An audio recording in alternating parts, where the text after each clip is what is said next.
semuanya, kembali lagi di channel Gelap Penuh Misteri. Tempat di mana cerita-cerita seram, misteri, dan kisah gelap akan menemani kalian. Kali ini ada sebuah kisah yang berjudul Orderan Ojek Online dari Pemakaman Tengah Malam.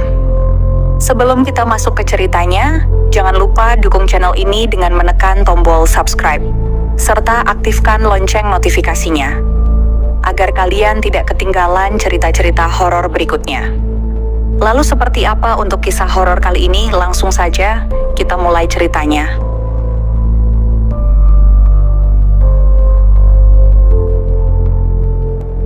Malam itu, udara terasa lebih dingin dari biasanya.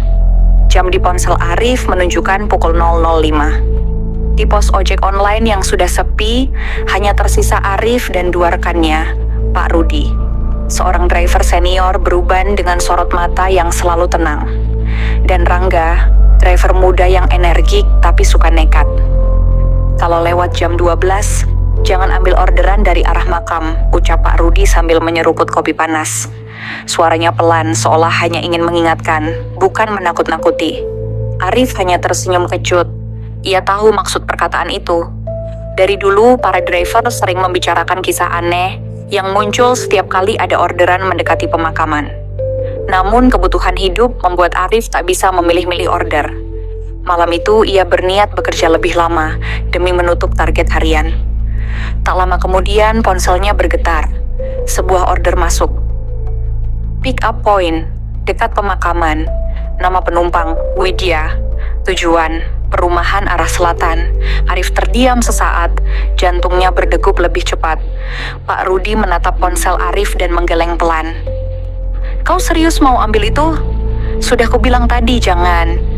Namun Rangga menimpali sambil tertawa. Masa takut, Rif? Kalau aku yang dapat sudah kuterima dari tadi. Lumayan kan buat tambahan. Arif menghela napas panjang. Ia butuh uang malam itu. Dengan ragu, ia menekan tombol terima order. Jalan menuju pemakaman sepi. Hanya terdengar suara mesin motornya yang meraung pelan. Sesekali angin dingin berhembus menusuk kulit membawa aroma tanah basah dan bunga Kamboja. Lampu jalan redup sebagian mati. Di sisi jalan berdiri warung kecil dengan lampu bohlam kuning temaram. Warung itu milik Ibu Tini, penjual kopi yang sudah lama dikenalnya. Saat melihat Arif melintas, Ibu Tini keluar sambil bersuara lirih. Rif, jangan lama-lama di sana. Kalau ada yang aneh, jangan dituruti. Ucapan itu membuat bulu kuduk Arif meremang. Ia hanya mengangguk tanpa menjawab, lalu melanjutkan perjalanan. Sesampainya di depan gerbang pemakaman, layar ponsel Arif berbunyi. Penumpang sudah menunggu. Ia mematikan mesin motor, lalu menoleh. Seorang perempuan muda berdiri di bawah pohon besar, tepat di sisi jalan. Rambut panjangnya terurai menutupi sebagian wajah. Ia mengenakan baju putih sederhana. Wajahnya pucat diterpa cahaya lampu jalan. Arif menelan ludah. Widya? Tanyanya pelan. Perempuan itu mengangguk. Tanpa banyak bicara, ia duduk di jok belakang. Gerakannya pelan, hampir tanpa suara. Arif merasakan hawa dingin menyelimuti punggungnya saat Widya mulai duduk. Ke arah selatan kan? Tanya Arif mencoba memastikan. Lagi-lagi Widya hanya mengangguk tanpa menoleh. Motor pun melaju perlahan meninggalkan area pemakaman. Namun sepanjang jalan Arif merasa sesuatu tak beres. Dari kaca spion, wajah Widya tak terlihat jelas. Seolah setiap kali ia coba melirik, bayangan rambut panjang itu selalu menutupi wajahnya. Jalan semakin sepi, semakin jauh dari keramaian. Hanya ada suara motor dan hembusan angin. Namun tiba-tiba, Arif mendengar sesuatu. Suara langkah kaki di belakang motornya, padahal tak ada siapapun. Ia mencoba menepis pikiran itu. Tenang, Rif, itu cuma perasaanmu, batinnya. Tapi makin lama, suara itu semakin jelas. Langkah kaki berat seolah mengikuti laju motor. Arif menoleh sekilas ke spion, jantungnya hampir berhenti. Di belakang motor, beberapa meter jauhnya, tampak sosok hitam tanpa wajah berjalan cepat mengikuti arah mereka. Arif tercekat, tangannya gemetar di stang motor. Namun sebelum ia sempat berkata apa-apa, Widya yang sejak tadi diam, tiba-tiba berbisik pelan di telinganya. Mas, jangan lihat ke belakang. Bisikan itu begitu dingin, menusuk ke telinga Arif hingga membuat bulu kuduknya berdiri. Suaranya pelan, hampir tak terdengar, tapi penuh tekanan. Arif langsung mengalihkan pandangannya lurus ke depan, menelan ludah keras-keras. Tangannya kaku menggenggam stang motor. Angin malam berhembus kencang, membawa aroma menyengat seperti bunga busuk yang baru membusuk. Arif merasakan tengkuknya semakin berat, seolah ada sesuatu yang ikut menempel di sana. Ia berusaha menenangkan diri. Tenang, sebentar lagi sampai perumahan. Namun dalam hati, ia sadar jalan yang mereka tempuh terasa lebih panjang dari biasanya. Widya tetap diam, wajahnya tak pernah terlihat jelas, rambutnya tergerai menutupi pipi pucat. Sesekali ia bersuara lirih mengarahkan jalan. "Lurus saja, Mas. Belok kanan sedikit lagi." Suara itu datar, nyaris tanpa emosi. Di tengah perjalanan, tiba-tiba terdengar tawa anak kecil. Suaranya dekat sekali, seperti berlari-lari di samping motor. Arif menoleh sekilas ke arah kiri jalan, gelap, tak ada siapapun. Namun suara itu semakin jelas, berubah menjadi tangisan keras. Arif mulai panik, tangannya semakin keringatan, motor sedikit oleng. "Bu, bukan Widya, ini suara siapa?" pikirnya panik. Mendadak, Widya berkata dengan suara yang lebih jelas, "Mas, jangan hiraukan. Mereka memang sering ikut kalau ada yang lewat sini." Kata-kata itu justru membuat dada Arif sesak. Mereka? Berarti bukan satu. Beberapa menit kemudian, jalanan menanjak melewati area pepohonan lebat. Lampu motor hanya mampu menembus beberapa meter ke depan. Namun dari bayangan pepohonan, Arif kembali melihat sosok hitam yang sama. Sosok tanpa wajah, berdiri diam, kali ini di sisi kanan jalan. Arif hampir refleks menekan rem, tapi suara Widya menahan. "Mas, jangan berhenti, jalan terus, angkot sekahabo." Nafas Arif memburu. Ia merasa motornya lebih berat dari biasanya, seakan-akan ada yang ikut duduk selain Widya. Tiba-tiba, suara lain terdengar dari belakang. Berat, serak, seperti lelaki tua. "Turunkan dia." Arif merinding. Kata-kata itu bukan berasal dari Widya. Ia yakin sekali. Ia memberanikan diri bertanya dengan suara bergetar. "Widya, sebenarnya kamu ini siapa?" Untuk pertama kalinya, Widya menoleh sedikit. Rambut panjangnya bergeser, menyingkap sebagian wajahnya yang pucat pasi dengan lingkar mata hitam pekat. Senyumnya samar tapi mencekam. "Aku cuma ingin pulang, Mas." Setelah ucapan itu, motor Arif mendadak terasa ringan kembali. Jalanan mulai terbuka, terlihat cahaya lampu perumahan di kejauhan. Arif menarik napas lega, berusaha fokus sampai tujuan. Mereka berhenti di depan sebuah rumah sederhana dengan pagar besi. Widya turun perlahan, lalu menatap Arif sejenak. Untuk pertama kalinya wajahnya terlihat jelas. Cantik, tapi pucat tak wajar, seperti tanpa darah. "Terima kasih, Mas," ucapnya singkat, lalu berjalan masuk melewati pagar yang setengah terbuka. Arif menunggu sebentar, memastikan penumpangnya masuk rumah. Namun saat ia menoleh ke arah rumah itu, tubuhnya langsung kaku. Rumah itu gelap gulita, jendela tertutup rapat, tak ada tanda-tanda kehidupan. Bahkan, pagar besi yang barusan dilalui Widya masih terkunci dengan rantai dan gembok berkarat. Arif tercekat. "Jadi, siapa yang tadi kubonceng?" Arif berbisik pada dirinya sendiri, suaranya nyaris tak terdengar di tengah malam yang senyap. Matanya tak lepas menatap rumah gelap di hadapannya. Pagar besi berkarat itu jelas terkunci rapat dengan gembok tua yang sudah berdebu. Tak mungkin ada orang yang baru saja masuk ke dalam. Peluh dingin mulai menetes di pelipisnya. Jantung Arif berdegup keras, seakan ingin meloncat keluar. Ia merasa seluruh tubuhnya lemas. Sementara angin malam kembali berhembus, membawa aroma bunga Kamboja yang menusuk hidung. Arif mundur perlahan, tangannya bergetar saat mencoba menyalakan motor. Namun entah kenapa mesin tak mau hidup. Berkali-kali ia memutar kunci dan menekan starter, hanya terdengar suara klik, klik, klik. Tiba-tiba dari balik jendela rumah yang gelap, tampak bayangan seseorang berdiri. Tinggi, kurus, tak bergerak. Matanya, atau entah apa itu, terasa menatap langsung ke arah Arif. Arif spontan menunduk, tak berani menatap lebih lama. Ia hanya bisa berdoa lirih, mulutnya komat kamit memohon perlindungan. Di saat paniknya memuncak, dari kejauhan terdengar suara motor lain mendekat. Sinar lampu menembus kegelapan, dan suara knalpot gas itu membuat Arif sedikit lega. Ternyata yang datang adalah Rangga, driver muda yang tadi malam bersamanya di pos. "Rif, kau di sini rupanya," teriak Rangga sambil menepikan motor. "Aku lihat peta aplikasimu tadi, jadi kukira kau dapat order di sekitar makam." Arif berusaha menjawab, tapi suaranya serak, hampir tak keluar. Tangannya masih gemetar. Rangga turun dari motor, menepuk bahunya. "Kenapa kau pucat begitu? Mana penumpangmu?"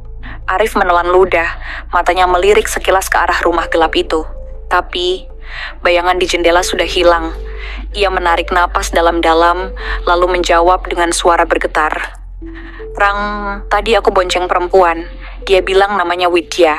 Aku turunkan di sini, di rumah ini, tapi rumah ini kosong, pintunya terkunci." Rangga terdiam beberapa detik, lalu menatap rumah itu dengan kening berkerut. "Kosong? Kau yakin dia masuk ke rumah ini?" Arif mengangguk cepat. "Aku lihat sendiri. Dia membuka pagar lalu jalan ke dalam. Tapi, kau lihat sendiri pagarnya masih terkunci." Rangga melangkah mendekati pagar. Ia menggoyang rantai berkarat itu, jelas sekali sudah lama tidak dibuka.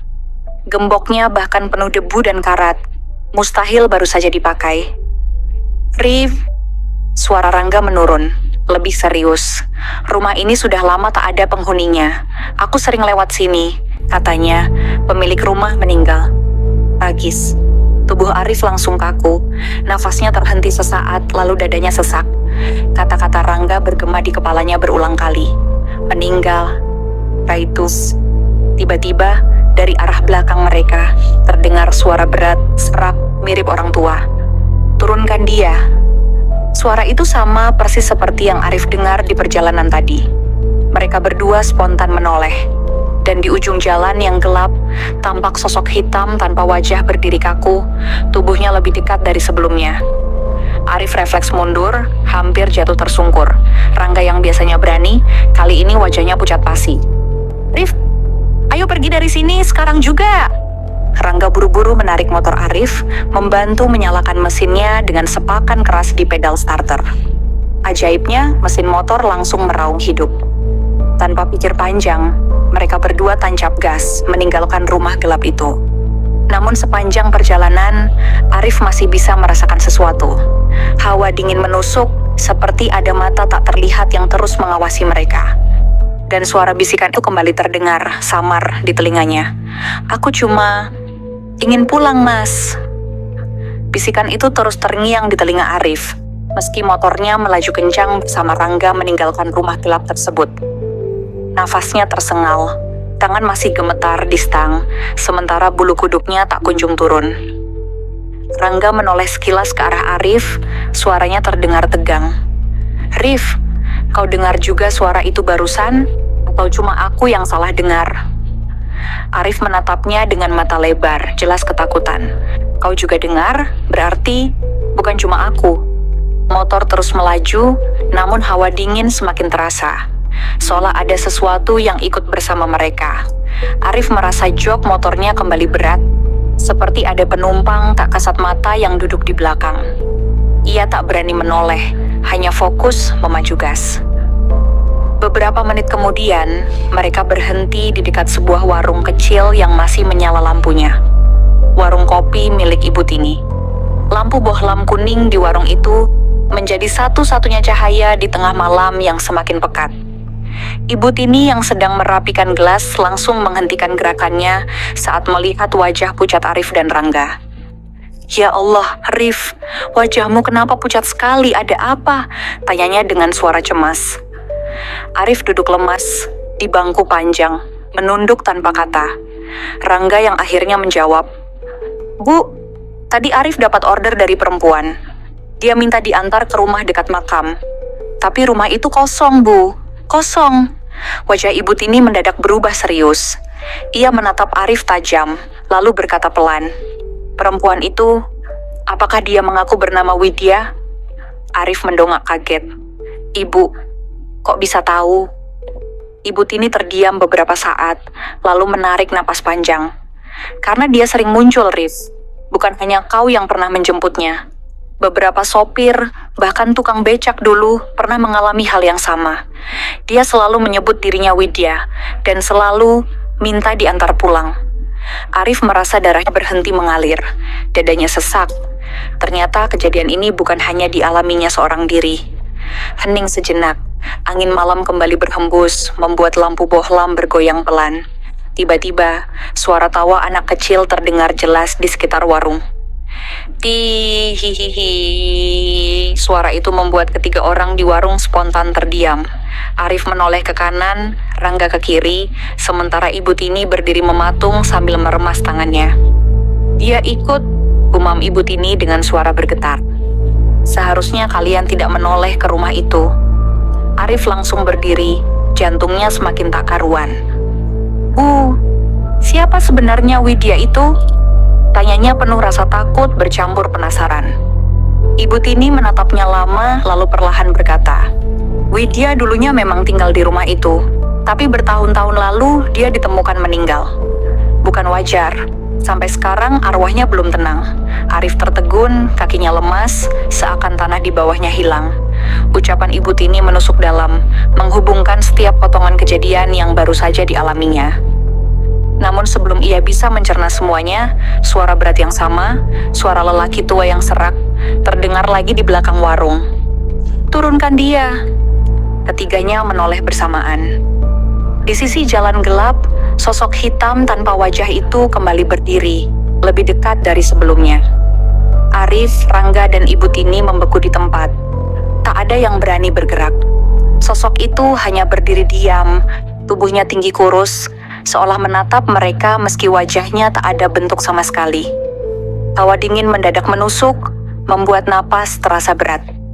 Rangga menelan ludah, suaranya parau. "Rif, aku nggak sanggup lihat lama-lama. Kita harus pergi sekarang." Namun Ibu Tini justru mengangkat tangannya, berusaha menahan. Jangan bergerak buru-buru. Sosok itu bukan manusia. Kalau kalian lari, dia akan ikut." Arif merasakan kakinya lemas, tubuhnya bergetar. Ia ingin sekali menutup mata, tapi justru rasa takut membuatnya terus memandangi sosok itu. Semakin lama, tubuh hitam itu tampak bergeser. Tidak berjalan, tidak melangkah, melainkan meluncur perlahan mendekat. "Ya Allah," Ibu Tini berbisik sambil merapal doa.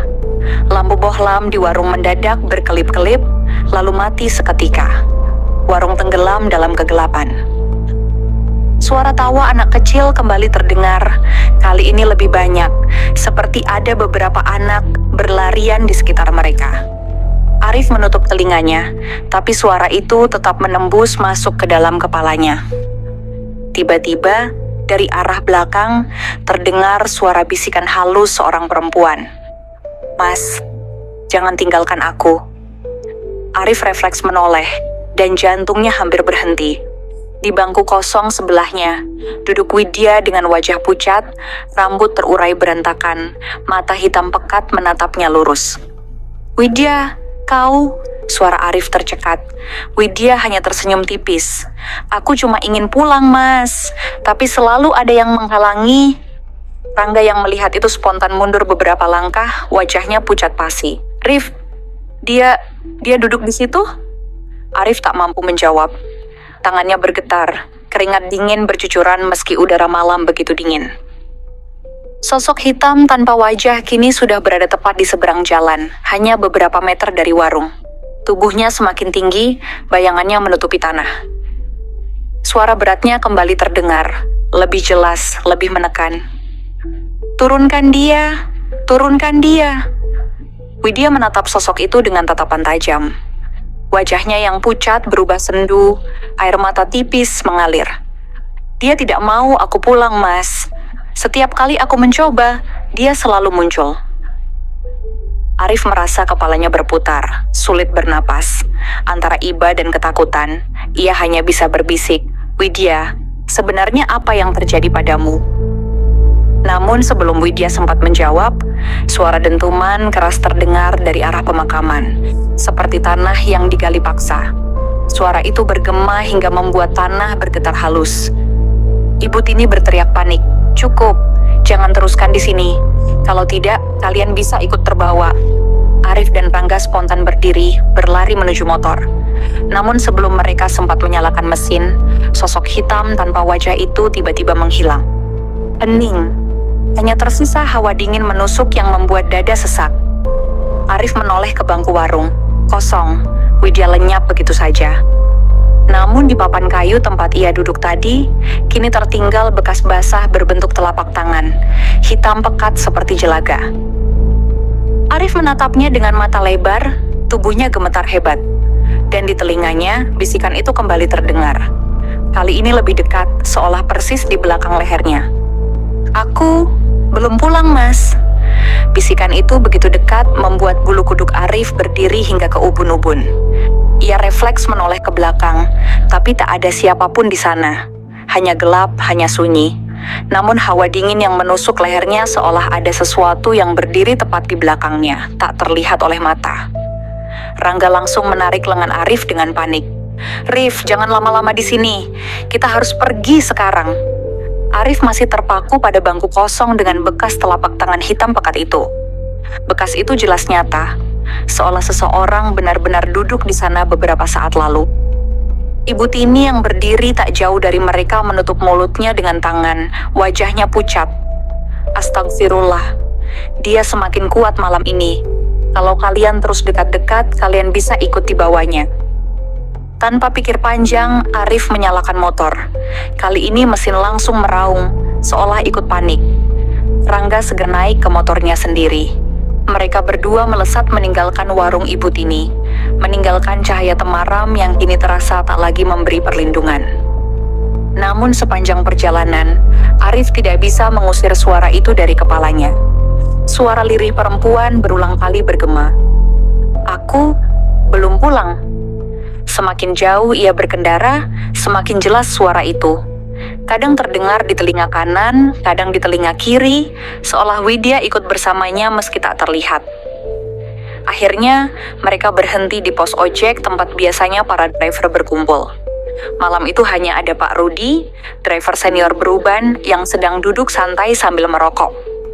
Melihat Arif dan Rangga datang dengan wajah pucat, Pak Rudi langsung meletakkan rokoknya. "Kalian kenapa, Kak Tombak ya? Wajah kalian kayak habis lihat setan." Rangga menatap Arif, memberi isyarat agar ia yang bercerita. Dengan suara bergetar, Arif menceritakan semuanya. Mulai dari orderan misterius, penumpang bernama Widya, rumah kosong, sosok tanpa wajah, hingga bekas telapak tangan di bangku warung. Pak Rudi mendengarkan dengan wajah serius.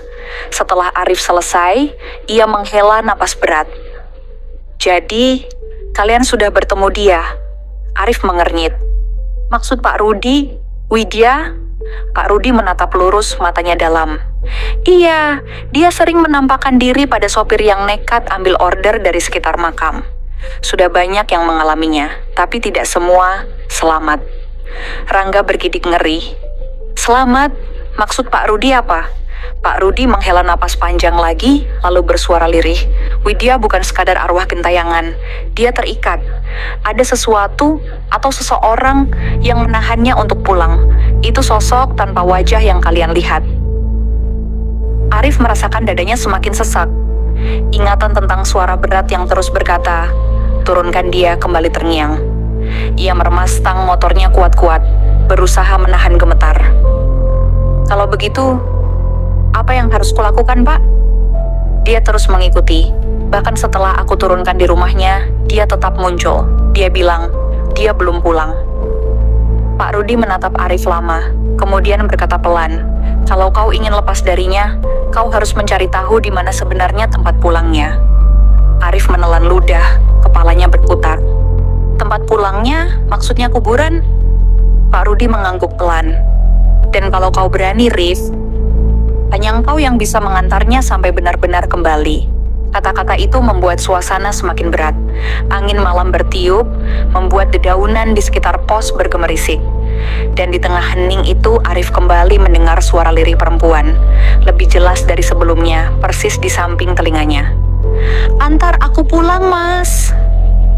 Suara lirih itu terdengar begitu jelas di samping telinga Arif, padahal tak ada siapapun di sebelahnya. Ia terlonjak kaget, tubuhnya gemetar hebat. Rangga langsung berdiri dari kursi pos, menatap Arif dengan wajah panik. "Kau dengar lagi, Rif," bisik Rangga. Suaranya hampir putus. Arif tak sanggup menjawab. Ia hanya memegang kepalanya, mencoba mengusir suara yang terus bergema. Pak Rudi bangkit perlahan, menepuk pundaknya. "Itu tandanya dia sudah menempel padamu. Kalau dibiarkan, kau bisa ikut di bawahnya." Arif menoleh dengan wajah pucat. "Lalu, apa yang harus kulakukan, Pak?" Dia terus minta diantar pulang.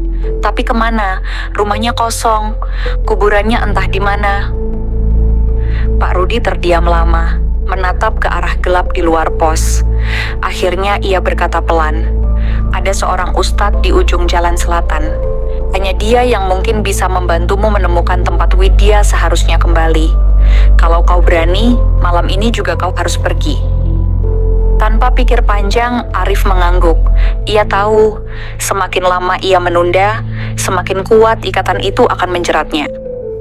Rangga bersikeras ikut, meski wajahnya jelas ketakutan. "Aku nggak bisa biarkan kau sendirian, Rif. Kalau memang harus pergi, kita pergi sama-sama." Perjalanan ke rumah Ustadz terasa lebih panjang dari biasanya. Jalanan sunyi, lampu jalan redup. Suara jangkrik pun terasa aneh, seperti berhenti tiba-tiba ketika mereka melintas. Setiap beberapa meter, Arif selalu merasa ada yang duduk di jok belakangnya. Berat, dingin, dan kadang rambut panjang berhembus menutupi lehernya. Ia tak berani menoleh, hanya memacu motor lebih cepat. Sesampainya di rumah kayu sederhana yang diterangi lampu minyak, seorang pria tua berjanggut putih sudah menunggu di teras. Dialah Pak Ustadz, yang ternyata sudah mendengar kabar tentang Widya dari cerita-cerita sebelumnya. "Masuklah," ucapnya tenang. "Aku sudah tahu siapa yang mengikutimu." Arif dan Rangga masuk dengan gugup. Suasana rumah sederhana itu menenangkan, tapi hawa dingin yang menempel pada tubuh Arif tidak kunjung hilang.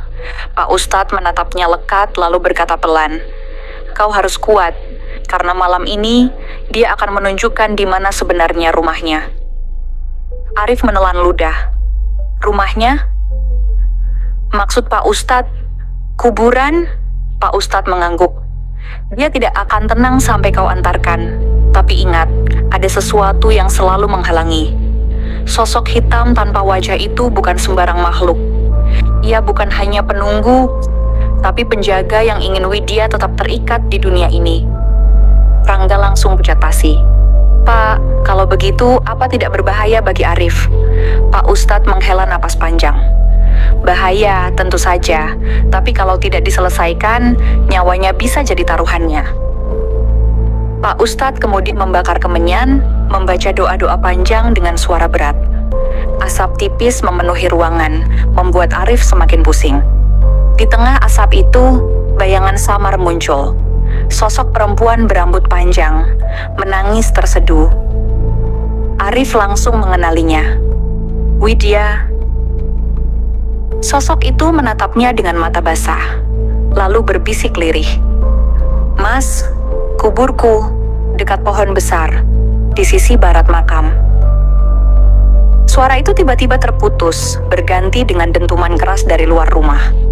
Tanah bergetar, jendela berderak, dan dari celah pintu, terlihat bayangan tinggi besar tanpa wajah berdiri di halaman. Pak Ustadz menegakkan tubuhnya, suaranya lantang. "Dia sudah datang, malam ini adalah penentuan. Kalau kau benar-benar ingin membantu Widya, kau harus berani mengantarnya pulang, meski yang menghadangmu adalah kematian." Suara Pak Ustadz menggema di dalam rumah yang dipenuhi asap kemenyan. Arif menelan ludah, tubuhnya bergetar hebat, tapi hatinya sudah mantap. Ia menatap Rangga yang wajahnya pucat pasi, namun tetap mengangguk dengan tatapan penuh tekad. Dari luar, langkah berat terdengar mendekat. Dum, dum, dum, lantai kayu bergetar. Bayangan hitam tanpa wajah itu kini sudah tepat di depan pintu. Tinggi besar dan mengeluarkan suara serak mengancam. Turunkan dia. Dia milikku. Pak Ustadz berdiri tegak, mengangkat tangan sambil membaca doa dengan suara lantang. Aroma kemenyan semakin pekat. Tidak, kau bukan pemiliknya. Dia harus kembali pada tempatnya. Arif tiba-tiba merasakan tubuhnya ditarik kuat, seolah ada tangan dingin yang menggenggam pundaknya. Ia terhuyung, nyaris jatuh. Tapi di telinganya, suara Widya terdengar jelas, penuh tangis. Mas, tolong antar aku pulang. Tolong. Arif menggertakkan gigi, lalu berlari keluar rumah. Rangga berteriak histeris, Rif, jangan. Tapi Arif sudah menerobos kegelapan. Motor tuanya ia hidupkan dengan sekali sentak, mesinnya meraung keras, seolah ikut melawan ketakutan malam itu. Di kaca spion, Arif melihat sekilas. Widya duduk di jok belakang, rambut panjang menutupi wajahnya, tubuhnya pucat, tapi kali ini tak lagi menakutkan. Justru ia terlihat sangat lemah, seperti benar-benar hanya ingin pulang. Sementara itu, sosok hitam tanpa wajah mengaum marah berlari mengejar dari belakang. Langkahnya membuat tanah bergetar, pepohonan di pinggir jalan seperti roboh tertiup badai. Arif menancap gas sekencang mungkin, membelah jalan gelap menuju area makam. Angin malam terasa menusuk tulang, namun suara tangis Widya menuntunnya. Mas, ke barat, dekat pohon besar. Akhirnya mereka tiba di gerbang makam. Suasana begitu mencekam. Daun-daun berguguran, angin berputar kencang, dan udara beraroma tanah basah bercampur anyir. Di kejauhan, terlihat pohon beringin tua menjulang. Arif menghentikan motor, tubuhnya gemetar. Widya turun perlahan, tubuhnya bergetar hebat, wajahnya semakin samar. Di bawah pohon itu ada sebuah gundukan tanah lama, hampir rata dengan tanah tanpa nisan, hanya ditumbuhi rumput liar. Widya berdiri di sana, menoleh pada Arif, matanya berkaca-kaca. Terima kasih mas, kau sudah antarkan aku pulang. Tiba-tiba, sosok hitam tanpa wajah muncul di belakang mereka, lebih besar dan lebih menyeramkan dari sebelumnya. Ia mengulurkan tangan panjangnya, mencoba meraih Widya. Namun sebelum ia sempat menyentuh, cahaya terang meledak dari arah gundukan tanah. Doa Pak Ustadz yang masih berkumandang dari kejauhan seolah menjadi kekuatan penutup. Sosok hitam itu meraung kesakitan, lalu lenyap di telan kegelapan. Widya tersenyum samar pada Arif. Air matanya jatuh, lalu perlahan tubuhnya berubah menjadi cahaya putih lembut. Aku sudah pulang. Mas, cahaya itu terangkat lalu menghilang di udara malam. Suasana kembali sunyi, angin berhenti berputar, dan makam itu menjadi tenang kembali. Arif terduduk lemas di tanah, napasnya tersengal. Rangga yang menyusul tak lama kemudian langsung memeluknya, menangis lega. Riz, kau masih hidup, alhamdulillah. Pak Ustadz mendekat menepuk bahu Arif dengan tenang. Kau sudah melakukan yang tak semua orang berani lakukan. Sekarang dia benar-benar sudah pulang. Arif menatap pohon besar itu sekali lagi. Hatinya terasa ringan, meski tubuhnya lelah luar biasa. Malam itu, di makam yang sunyi, sebuah janji telah terpenuhi. Widya akhirnya pulang. Dan bagi Arif, kejadian itu akan selalu menjadi pengalaman paling nyata, paling menyeramkan, namun juga paling tak terlupakan sepanjang hidupnya.